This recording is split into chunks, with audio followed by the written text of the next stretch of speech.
2024 was a tumultuous year for Dart with a lot of negative headlines and concerns around the financial sustainability of the organization, including at one point a threat from several of the suburban communities to break away and form their own transit agency. Luckily, none of that came to pass, and we sit here in 2025 with a mostly held together agency and look forward to commencing the operational part of Reimagine Dart.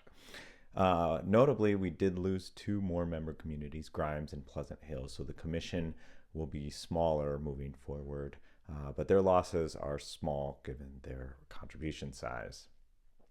Also, due to some budgetary tightening, we did see the end of the D line, the downtown circulator that was free to ride, ended service in November of 2024 and will not be returning.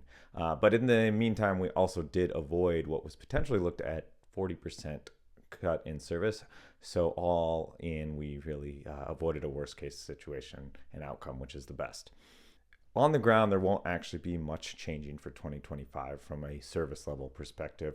A lot of the meat of the work will be done behind the scenes and in public as well, with the hiring of Jarrett Walker and Associates. Yes, that Jarrett Walker, famed public transit advocate and noted bus network redesign guru, who will now be sending his team and skills here to Des Moines to work on our own network as part of Reimagine Dart. They are working now, and we will see some of the first public feedback and comment periods coming up in April. So we're looking forward to sharing that and getting our chance to provide some input. And there will be a big design decision process in May.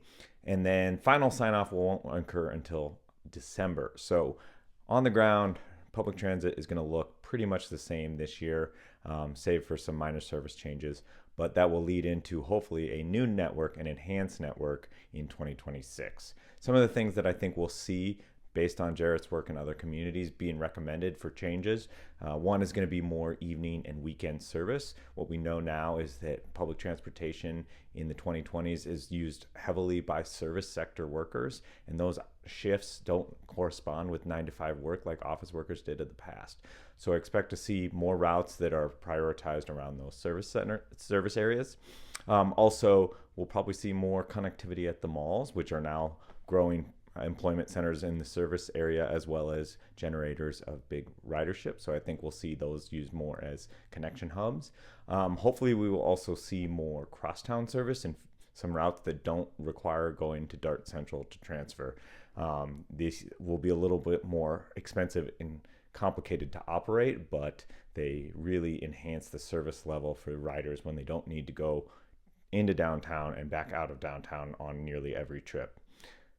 And lastly, ideally, we'd see just a higher level of service, but right now I don't think that's going to be on the cards because we just don't have the funding path for it.